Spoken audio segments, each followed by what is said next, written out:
Breaking news చూస్తున్నాం. Hyderabad necklace రోడ్లోని peoples plaza దగ్గర హుస్సేన్ సాగర్లో అగ్ని ప్రమాదం జరిగింది.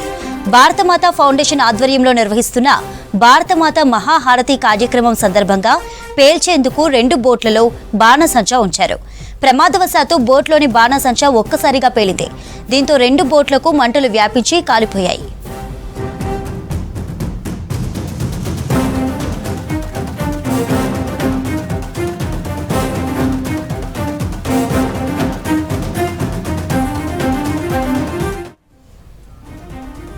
హైదరాబాద్ నెక్లెస్ రోడ్లోని పీపుల్స్ ప్లాజా దగ్గర హుస్సేన్ సాగర్లో అగ్ని ప్రమాదం జరిగింది. భారతమాత ఫౌండేషన్ ఆధ్వర్యంలో నిర్వహిస్తున్న భారతమాత మహాహారతి కార్యక్రమం సందర్భంగా పేల్చేందుకు 2 బోట్లలో బాణసంచా ఉంచారు. ప్రమాదవశాత్తు బోట్లోని బాణసంచా ఒక్కసారిగా పేలింది. దీంతో 2 బోట్లకు మంటలు వ్యాపించి కాలిపోయాయి.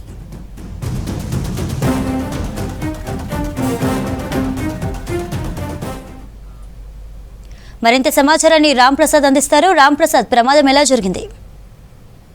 76వ గణతంత్ర దినోత్సవ వేడుకలను పురస్కరించుకొని హైదరాబాద్లోని నెక్లెస్ రోడ్లో ఇటు భారత్ మాతా ఫౌండేషన్ ఆధ్వర్యంలో అయితే మహాహారతి కార్యక్రమాన్ని నిర్వహించారు. ఈ కార్యక్రమం పూర్తయిన అనంతరం అయితే మనం చూడవచ్చు, ప్రస్తుతం ట్యాంక్ బండ్లో ఏదైతే హుస్సేన్ సాగర్ తీరంలో అయితే ఇటు బాణాసంచాను ఏర్పాటు చేశారు. ఇటు బాణాసంచా కాలుస్తున్న క్రమంలో అయితే ఒక్కసారిగా ప్రమాదవశాత్తు ఇటు బాణాసంచా ఉన్నటువంటి బోట్లో బ్లాస్ట్ అవ్వడంతో అయితే ఒకసారిగా అందులో ఉన్నటువంటి ఎవరైతే బాణసంచాను పేల్చడానికి వచ్చినటువంటి వ్యక్తులు ఉన్నారో వాళ్ళు ఉన్నటువంటి లైఫ్ జాకెట్ సాయంతో అయితే హుస్సేన్ సాగర్లో దూకినట్టు చెప్తున్నారు. ఈ మహాహారతి పూర్తయిన అనంతరం అయితే ఇటు చివరి కార్యక్రమంగా బాణసంచాను పేల్చేటువంటి ఒక కార్యక్రమాన్ని అయితే ఇటు నిర్వాహకులు చేపట్టారు. ఇటు భారత్ మాత ఫౌండేషన్ ఆధ్వర్యంలో చేపట్టినటువంటి కార్యక్రమం సుదీర్ఘంగా 3 గంటల పాటు ఇటు విద్యార్థులు, అదేవిధంగా ప్రజలు, ప్రజాప్రతినిధులు, అదేవిధంగా ఇటు భారతమాత ఫౌండేషన్ నిర్వాహకుల సమక్షంలో అయితే విజయవంతమైనప్పటికీ చివరి కార్యక్రమం బాణసంచా కాల్చే క్రమంలో అయితే ఈ బాణసంచాకు ఒక్కసారిగా ప్రమాదవశాత్తు బోటుకు ఉన్నటువంటి ఏదైతే బాణసంచా ఒక్కసారిగా తగలబడంతో అయితే పెద్ద బ్లాస్ట్ శబ్దం అయితే వినపడింది. ఈ క్రమంలోనే అక్కడ బ్లాస్టింగ్ చేస్తున్నటువంటి వ్యక్తులకు ఏదైనా ప్రమాదం జరిగి ఉండొచ్చు అని భావిస్తున్నప్పటికీ కూడా కొంతవరకు అయితే దానికి సంబంధించినటువంటి వివరాలు అయితే తెలియాల్సి ఉంది. ఈ క్రమంలోనే ఒక బోటు పూర్తి స్థాయిలో కాలిపోగా ఆ బోట్లో ఉన్నటువంటి వ్యక్తులు తీసుకువచ్చినందుకు వెళ్ళినటువంటి మరొక బోటు కూడా ఇటు మనం చూస్తున్నాం. ప్రస్తుతం విజువల్స్ ద్వారా అయితే గమనించవచ్చు, మరొక బోటు కూడా నిప్పంటుకోవడం జరిగింది. ఒక బోటు కాలుతా ఉంది. ఆల్రెడీ మరొక బోటు పూర్తి స్థాయిలో దగ్ధమైంది. ఈ క్రమంలోనే ఇటు స్పీడ్ బోట్ల సహాయంతో అయితే హుస్సేన్ సాగర్కు సంబంధించినటువంటి ఇటు నిర్వాహకులు కూడా ఒక్కసారిగా రంగంలోకి దిగి ఎవరికి ఎలాంటి ఇబ్బంది లేకుండా అయితే సేవ్ చేసినట్లయితే మనకు తెలుస్తూ ఉంది. మనం ఒకసారి గమనించినట్లయితే ఇటు మంటలు అంటుకున్న దాంతో పాటు ఇప్పటికే మంటలు అంటుకున్నటువంటి మరొక బోట్ను కూడా స్పీడ్ బోట్ సహాయంతో, అలల సహాయంతో అయితే అక్కడ నీటితో ఆర్పినట్లు మనకు కనిపిస్తుంది. ఇది చీకట్లో కావడంతో అయితే ఎవరికి ఎలాంటి ప్రమాదం జరిగిందనేటువంటి అంచనా కూడా వేయలేనటువంటి పరిస్థితి అయితే ప్రస్తుతం హుస్సేన్ సాగర్లో కొనసాగుతూ ఉంది. మనం చూడవచ్చు, చివరి కార్యక్రమం కావడంతో అయితే బాణసంచా పేలుస్తున్న క్రమంలో బాణసంచా ఏదైతే ఉందో అది నిర్దిష్ట మార్గంలో వెళ్లకుండా కింద పడడంతోనే పక్కనే ఉన్నటువంటి మరికొంత బాణసంచాకు కూడా అంటుకోవడంతో ఒక్కసారిగా బ్లాస్ట్ అయినట్లయితే ఇక్కడ ఏదైతే హుస్సేన్ సాగర్లో ఉన్నటువంటి ఇక్కడ నిర్వాహకులు అయితే చెప్తా ఉన్నారు. ఈ క్రమంలోనే ఎవరికి ఎలాంటి ప్రమాదం జరగలేదని చెప్తున్నప్పటికీ అదేదైతే బాణసంచా ఒక్కసారిగా బ్లాస్ట్ అయిన క్రమంలో వచ్చినటువంటి భారీ శబ్దంతో పాటు మంటలను కనుక గమనిస్తే అక్కడ ప్రమాదంలో ఎవరికైనా ఇబ్బంది జరిగి ఉండవచ్చు అనేటువంటి ఒక విషయాన్ని కూడా మనం గమనించవచ్చు. మంటల తీవ్రత అయితే చాలా ఎక్కువగా ఉంది. ఈ క్రమంలోనే ఇక్కడ ఉన్నటువంటి స్థానికంగా ఈ ఒక మహాహారతిని వీక్షించేందుకు వచ్చినటువంటి ప్రజలందరూ కూడా ఒక్కసారిగా ఇక్కడ అంటుకుంటున్నటువంటి ఒక బోట్లను అయితే ఇటు వీక్షిస్తున్నటువంటి దృశ్యాలను అయితే మనం చూస్తున్నాం. రాత్రి వేళ కావడంతో ఇటు హుస్సేన్ సాగర్ లోపల ఒక్కసారిగా మంటలు రావడంతో వారు అందరూ కూడా వచ్చి ఇటు కాలుతున్నటువంటి బోట్లను అయితే ఇక్కడ ఉన్నటువంటి ప్రజలందరూ కూడా వచ్చి చూస్తున్నారు. ఎందుకంటే ఇది నీళ్ళ మధ్యలో ఎవరు లేని ప్రాంతంలో జరగడంతో అయితే కొంత ఇబ్బంది లేకుండా ఉందని చెప్పవచ్చు. కానీ ఇటు బాణసంచా పేలుస్తున్న క్రమంలో ఇది ఒక అపశృతిగానే చెప్పవచ్చు. ఈ క్రమంలోనే ఒక్కసారిగా బాణసంచా కాలడంతో అయితే 2 బోట్లు కూడా కాలి దగ్ధం అయిపోయినట్లు మనకు తెలుస్తూ ఉంది. ఈ క్రమంలోనే ఇక్కడ ఉన్నటువంటి సిబ్బందిని కూడా ఇక్కడ స్పీడ్ బోట్ సహాయంతో అయితే రెస్క్యూ కూడా చేస్తున్నట్లు మనం చూస్తున్నాం. అంతేకాకుండా ఇటు అలల సహాయంతో అయితే బోట్ను ఇక్కడ ఏదైతే లేజర్ లైటింగ్ షోకు సంబంధించినటువంటి పైప్ లైన్ ఉండడంతో ఇటు స్పీడ్ బోట్లో ఉన్నటువంటి నిర్వాహకులు అయితే దాన్ని కొంచెం ముందుకు వెళ్ళే విధంగా కూడా అలలను అయితే ముందుకు పంపిస్తున్నటువంటి పరిస్థితులు అయితే ఇటు హుస్సేన్ సాగర్ తీరాన కొనసాగుతూ ఉన్నాయి. ఇటు నెక్లెస్ రోడ్లో కావడంతో అయితే ఈ యొక్క ప్రమాదానికి సంబంధించి ఇటు దగ్గర వరకు కూడా ఇటు బోట్లు క్రమక్రమంగా అలల సహాయంతో అయితే ముందుకు వస్తున్నాయి. వీటిని అదుపు చేసేందుకు ఇప్పటికే సంబంధిత శాఖల అధికారులు కూడా ఈ బోట్లను ఏదైతే మంటల్లో చిక్కుకున్నాయో వాటిని మంటల నుంచి బయటికి తీసుకువచ్చేందుకు కూడా సహాయక చర్యలు కూడా కొనసాగిస్తూ ఉన్నారు. మనం గమనించవచ్చు. ఎందుకంటే హుస్సేన్ సాగర్లో మధ్యలో ఒక బోటు ఇప్పటికే తగలబడిపోయింది. అంతేకాకుండా మరొక బోటు ఏదైతే రెస్క్యూ చేయడానికి వెళ్ళినటువంటి బోట్ ఏదైతే ఉందో ఆ బోటు కూడా క్రమక్రమంగా అయితే మంటల్లో చిక్కుకొని ముందుకు సాగుతున్నటువంటి దృశ్యాలను అయితే మనం V6 స్క్రీన్పై ఎక్స్క్లూజివ్గా చూస్తున్నాం. ఈ మంటలను సైతం అదుపు చేసేందుకు ఇప్పటికే సంబంధిత అగ్నిమాపక సిబ్బంది కూడా రంగంలోకి దిగుతున్నట్లు మనకు సమాచారం ఉంది. ఈ క్రమంలోనే ఎక్కడ కూడా ఎలాంటి ఇబ్బంది లేకుండా ఎవరైతే అటు బాణాసంచా కాల్చేందుకు వచ్చినటువంటి వారు ఎవరైతే ఉన్నారో నిర్వాహకులు వారికి కూడా ఎలాంటి ప్రమాదం లేకుండా వాళ్ళను రెస్క్యూ చేసేందుకు స్పీడ్ బోట్లు సైతం కూడా రంగంలోకి దిగి వారికి సహాయ సహకారాలు అందిస్తున్నటువంటి పరిస్థితి అయితే హుస్సేన్ సాగర్ వద్ద కొనసాగుతుంది. బాణాసంచా కాలుస్తున్న క్రమంలో అయితే ఒక్కసారిగా ప్రమాదం జరగడంతో ఎంతమందికి గాయాలయ్యేటువంటి పూర్తి వివరాలు అయితే తెలియాల్సిన పరిస్థితి ఉంది. కానీ ప్రస్తుతం అక్కడ ఉన్నటువంటి ఎవరైతే బాణాసంచా కాలుతున్న క్రమంలో బ్లాస్ట్లో ఎవరైతే గాయపడ్డారో వారందరినీ కూడా ఇప్పటికే రెస్క్యూ చేసినట్లు కూడా ఇక్కడ ఉన్నటువంటి నిర్వాహకులు చెప్తున్నారు. కెమెరామ్యాన్ మధుతో రాంప్రసాద్, V6 న్యూస్, హైదరాబాద్. రేపటి నుంచి రాష్ట్ర వ్యాప్తంగా మున్సిపాలిటీల్లో స్పెషల్ ఆఫీసర్ల పాలన కొనసాగనుంది. 128 మున్సిపాలిటీలు, కార్పొరేషన్లకు ప్రత్యేక అధికారులను నియమిస్తూ ప్రభుత్వం ఉత్తర్వులు జారీ చేసింది. ఇవాల్టితో మున్సిపాలిటీల్లో పాలక మండలి పదవీకాలం ముగియడంతో ఆఫీసర్లను అపాయింట్మెంట్ చేశారు. హైదరాబాద్ శివార్లోని 7 కార్పొరేషన్లతో పాటు 20 మున్సిపాలిటీల్లోనూ ప్రత్యేక అధికారులను అపాయింట్మెంట్ చేసింది సర్కార్.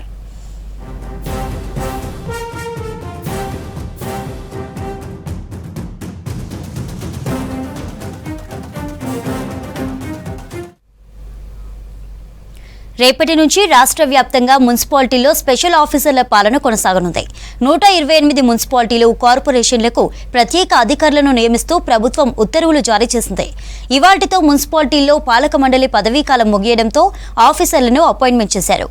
హైదరాబాద్ శివార్లోని 7 కార్పొరేషన్లతో పాటు 20 మున్సిపాలిటీల్లోనూ ప్రత్యేక అధికారులను అపాయింట్ చేసింది సర్కార్.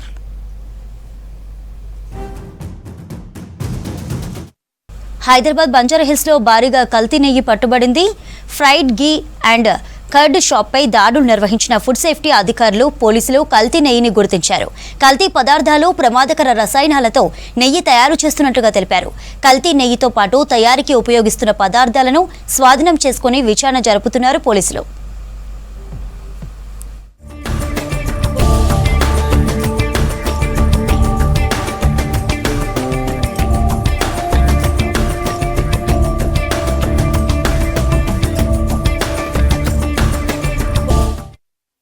రాష్ట్రంలో 25 లక్షల మందికి పైగా రైతులకు రుణమాఫీ చేసిన ఘనత కాంగ్రెస్దేనన్నారు గవర్నర్ జిష్ణుదేవ్ వర్మ.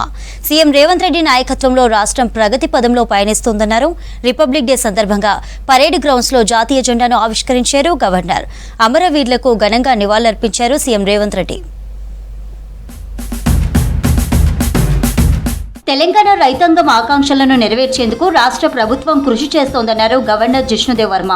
గణతంత్ర దినోత్సవం సందర్భంగా సికింద్రాబాద్ పరేడ్ గ్రౌండ్స్ లో జాతీయ జెండాను ఆవిష్కరించారు గవర్నర్. తర్వాత రాజ్యాంగ దినోత్సవ సందేశాన్నిచ్చారు. రాష్ట్రంలో 25 లక్షల మందికి పైగా రైతులకు రుణమాఫీ జరిగిందన్నారు governor. Telangana with its rich cultural heritage, the rediscovered vibrant democratic traditions continues to inspire us as we build a progressive future. Since assuming office, this administration has prioritized delivering on its promises and addressing the immediate needs of the people. ప్రజాప్రభుత్వం రైతు భరోసాతో అండగా ఉంటుందని చెప్పారు governor Jishnu Dev Varma. CM Revanth Reddy నాయకత్వంలో తెలంగాణ రాష్ట్రం అభివృద్ధి చెందుతుందని ప్రశంసించారు. ప్రజాప్రభుత్వం పాలన బాగుందన్నారు. తెలంగాణ గీతం అద్భుతంగా ఉందని, తెలంగాణ తల్లి విగ్రహ ఏర్పాటుతో సంస్కృతిని చాటి చెబుతున్నామని అన్నారు governor. To the Telangana in art, culture, literature, journalism, namely late Sri Gadal, late Sri Guda Anjaya, Sri Bandi Yadagiri, Sri Dr. Andi, Sri Gorati Venkamna, Sri Jaya Raju, Sri Sudala Ashok Teja, Sri Ayekar Yadagiri Rao, Sri Pasham Yadagiri, they or their family members will be felicitated in a grand manner with a cash prize of rupees 1 crore, 300 square yards open plot in Future City and Tamrapatram. Secunderabad parade ground లో జరిగిన గణతంత్ర వేడుకలకు CM Revanth Reddy హాజరయ్యారు. అంతకుముందు parade ground లోని అమరవీరుల స్తూపం దగ్గర నివాళులర్పించారు సీఎం. కార్యక్రమంలో సీఎస్ శాంతికుమారి, డిప్యూటీ సీఎం బట్టి విక్రమార్క, మంత్రులు పాల్గొన్నారు. రిపబ్లిక్ డే వేడుకలకు భారీ భద్రతా ఏర్పాట్లు చేశారు. వేడుకల కోసం పోలీసులు, అగ్నిమాపక సిబ్బందితో పాటు NCC, scout and guides parade తిలకించారు గవర్నర్. ప్రతిభ చూపిన సిబ్బందికి మెడల్స్ బహూకరించారు. అసెంబ్లీ శాసనసభ ప్రాంగణంలో స్పీకర్ గడ్డం ప్రసాద్ కుమార్ జాతీయ జెండాను ఆవిష్కరించారు. అంతకుముందు అసెంబ్లీ ప్రాంగణంలోని అంబేద్కర్, గాంధీ విగ్రహాలకు నివాళులర్పించారు. అమరవీరుల త్యాగాలను స్మరించుకున్నారు నేతలు. అసెంబ్లీ ప్రాంగణంలో రిపబ్లిక్ డే వేడుకలు ఘనంగా జరిగాయి. మండలి ఆవరణలో జాతీయ జెండాను ఆవిష్కరించారు చైర్మన్ గుత్తా సుఖేందర్ రెడ్డి. జెండా ఆవిష్కరణలో వైస్ చైర్మన్ బండ ప్రకాష్, అసెంబ్లీ కార్యదర్శి నరసింహాచార్యులు, పలువురు ఎమ్మెల్సీలు, అధికారులు పాల్గొన్నారు. రాష్ట్రంలోని అన్ని జిల్లాల్లో ప్రభుత్వ కార్యాలయాల్లో గణతంత్ర దినోత్సవం సందర్భంగా జాతీయ జెండాను ఎగురవేశారు అధికారులు. ఈ సందర్భంగా విద్యార్థులు చేసిన ప్రదర్శనలు ఆకట్టుకున్నాయి. రాజ్భవన్లో జరిగిన ఎట్ హోమ్ కార్యక్రమానికి సీఎం రేవంత్ రెడ్డి హాజరయ్యారు. ఈ సందర్భంగా గవర్నర్తో కాసేపు ముచ్చటించారు రేవంత్ రెడ్డి. గవర్నర్ ప్రతిభా పురస్కారాలు పొందిన వివిధ రంగాలకు చెందిన 8 మందికి అవార్డులు అందించారు. జ్యూరీలో పర్యావరణ కార్యకర్త అనిల్ కుమార్, బ్యాడ్మింటన్ కోచ్ పుల్లెల గోపీచంద్, పారా ఒలింపిక్ విజేత జీవాంజీ దీప్తి, పద్మశ్రీ అవార్డు గ్రహీత హనుమంతరావు, పర్యావరణ పరిరక్షకులు దుసర్ల సత్యనారాయణ, అరికపూడి రఘు సహా పలువురికి గవర్నర్ అవార్డులు అందించారు. ఎట్ హోమ్ కార్యక్రమంలో మంత్రులు సహా బీజేపీ నేతలు హాజరయ్యారు. ఈ కార్యక్రమానికి బీఆర్ఎస్ గైడ్ హాజరైంది. Fostering awareness and uplifting communities in these 4 important fields. We have worked to preserve and protect our environment. We have supported and advocated for the welfare of Divyangjan. We have brought. Thank you, sir. Now under organizations category, under environmental protection. May we have a round of applause, please?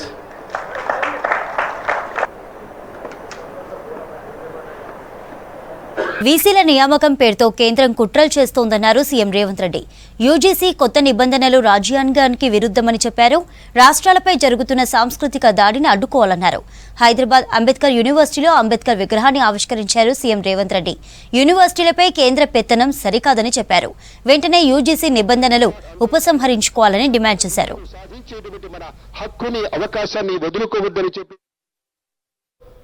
ఈ తెలంగాణ సమాజంలో ఉన్న యూనివర్సిటీలు, తెలంగాణ సమాజమే కాదు దేశంలో ఉన్న యూనివర్సిటీలను UGC ముసుగులో, నిబంధనల మార్పుల ముసుగులో ఈరోజు ఆధిపత్యం చెలాయించాలని కొంతమంది కుట్ర చేస్తున్నారు.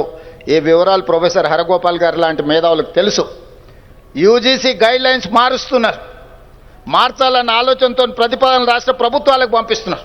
డాక్టర్ బాబాసాహెబ్ అంబేద్కర్ గారు వీటిని గుర్తించే కేంద్ర ప్రభుత్వం పరిధిలో ఉండే అంశాలు, రాష్ట్ర ప్రభుత్వం పరిధిలో ఉండే అంశాలు, ఉమ్మడి పరిధిలో ఉండే అంశాలను కూలంకషంగా రాజ్యాంగంలో విపులంగా రాసి మనకిచ్చిండు. కానీ ఈరోజు సవరణల ద్వారా రాష్ట్ర పరిధిలో ఉండాల్సిన యూనివర్సిటీల యొక్క మనుగడ కేంద్ర ప్రభుత్వం గుంజుకోవాలనే ప్రయత్నం చేస్తుంది. ఇప్పుడు నేను నియమించిన వైస్ ఛాన్సలర్ని భవిష్యత్తులో గవర్నమెంట్ ఆఫ్ ఇండియా ఢిల్లీ నుంచే నియమిస్తాము, ఈ నిబంధనలు సరళిస్తామంటున్నారు. ఢిల్లీలో ఉన్నవాడికి తెలంగాణ ప్రజల యొక్క ఆలోచన, తెలంగాణ ప్రజల యొక్క జీవన విధానం ఏ రకంగా తెలుస్తుంది?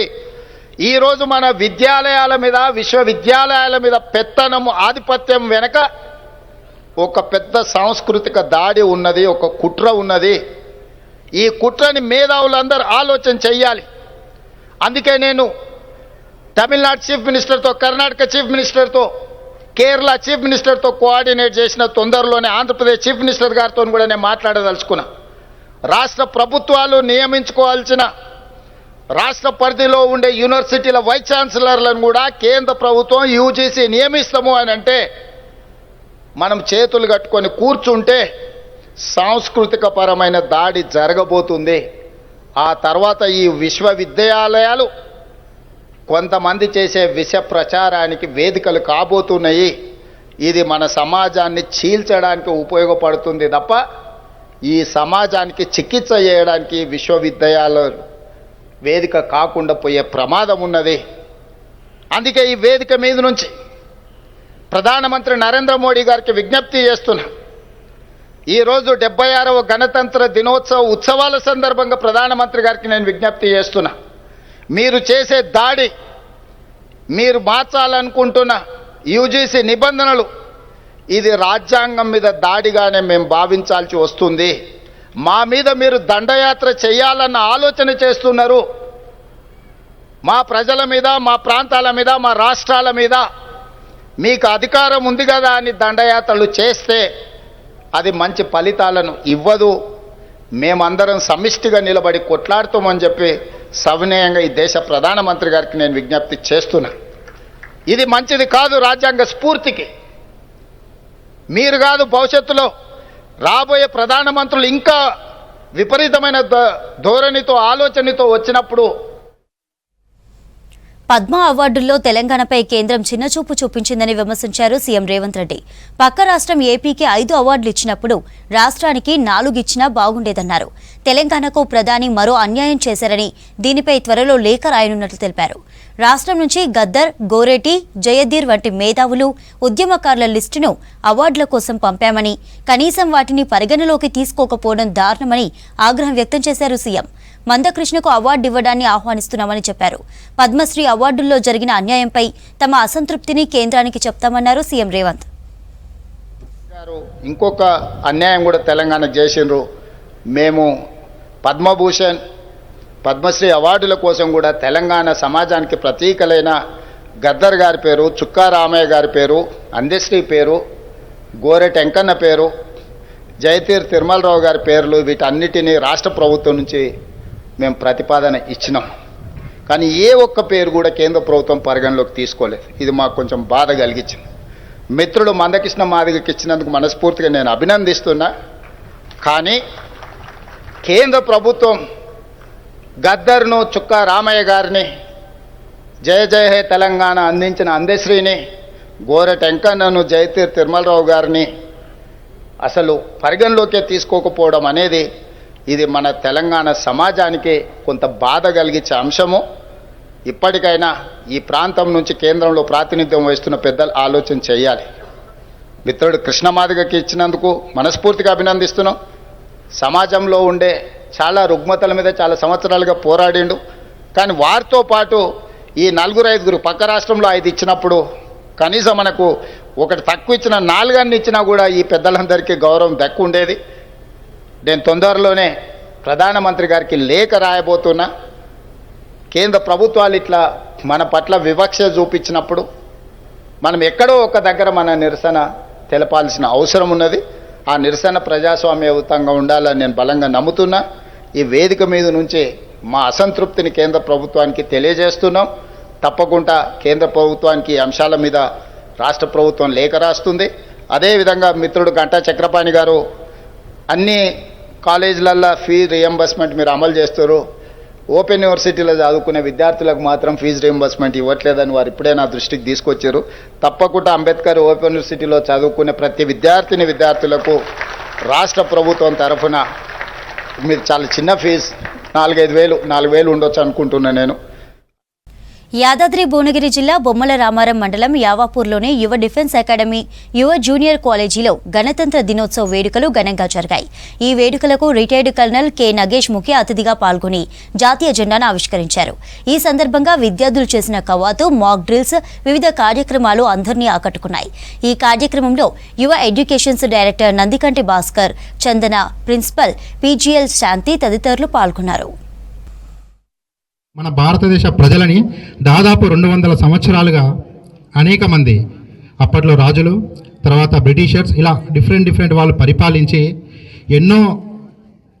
ఎంతో మంది మహానుభావుల త్యాగ ఫలితాల వల్ల మనం 1947 ఆగస్టు 15 నాడు స్వతంత్రం తెచ్చుకున్నప్పటికీ కూడా మనం ఏ విధంగా బతకాలి, మనకు ఎలాంటి రూల్స్ ఉండాలి, ఎలాంటి రెగ్యులేషన్స్ ఉండాలనే విషయం మనకు తెలియకపోవడం వల్ల దాదాపు స్వతంత్రం వచ్చినప్పటికీ కూడా మనకు 2 ఇయర్స్ వరకు కూడా వాళ్ళ యొక్క రూల్స్ అండ్ రెగ్యులేషన్స్ని మనము అనుసరించాము. అమెరికన్ జనాభా తర్వాత అత్యధికంగా పర్సెంటేజ్ ఉన్నది మనకి ఇండియన్స్. అలాంటి వాళ్ళకి బర్త్ రైట్ సిటిజన్షిప్ని క్యాన్సిల్ చేయడము, అదేవిధంగా ఎడ్యుకేషన్ కోసం మనకు స్టేట్స్కి వెళ్ళి అక్కడ పార్ట్ టైంగా జాబ్ చేస్తున్న వాళ్ళకి పార్ట్ టైం జాబుని తీసేసి ఎవరైనా జాబ్ కంటిన్యూ చేస్తే మళ్ళీ return to their mother lands అంటే వాళ్ళ దేశాలకు పంపించే విధంగా కఠినమైన నిర్ణయాలు తీసుకున్నారు. దీనికి రీజన్ ఏంటంటే నేను అతనిది తప్పు అని అనను, ఎందుకంటే అతని దేశం ఫస్ట్. అదేవిధంగా మనం కూడా మన ఇండియన్స్కి ఏదైతే ల్యాగ్ ఉంటుందో అంటే ల్యాగింగ్ ఉంటుందో ఆ ల్యాగ్ని ఫుల్ చేస్తే వేరే దేశాలకు వెళ్ళాల్సిన అవసరం ఉండదు కదా. సో ఇలాంటి ఇబ్బందులు ఏవైతే మనం ఫేస్ చేస్తున్నామో, మనకి ఎలాంటి సౌకర్యాలు కావాలనుకుంటున్నామో అలాంటివన్నీ నెరవేర్చాలంటే ఏదో 1-2 రోజులలో మాత్రం కాదు. ఇలాంటి అన్నిటినీ సక్సెస్ చేయాలంటే అది కేవలం మన భారతదేశ అతిపెద్ద సంపద అయినటువంటి యువత పైన డిపెండ్ అయి ఉంటుంది. కాన్స్టిట్యూషన్లో రాశారనమాట, రిపబ్లిక్ డే రోజు ఫ్లాగ్ ఎక్కడ ఉండాలి, ఇండిపెండెన్స్ డే రోజు ఫ్లాగ్ ఎక్కడ ఉండాలి. There is a difference between both. Okay, so మీరంతా ఇదంతా యాజ్ ఏ స్టూడెంట్స్, మీరు స్టూడెంట్స్ కాబట్టి ఇవన్నీ నోటీస్ చేయాలి. It's a learning phase. ఇది మీకు ఒక లర్నింగ్ అనమాట. Everything is a learning. So as our chairman mister Bhaskar గారు హ్యాస్ టోల్డ్, అతను చెప్పారు అంతా మీకు almost he has covered all the topics, nothing much is left for me. అంటే నా గురించి పెద్దగా ఏం లేదు చెప్పడానికి, but still because I'm here and thanks to the Yuva institution. They honoured me, పిలిచి నాకు ఇచ్చిన మర్యాదకి they have given me such a honour to come and address to the students, which is my favourite subject and it's very near to my heart.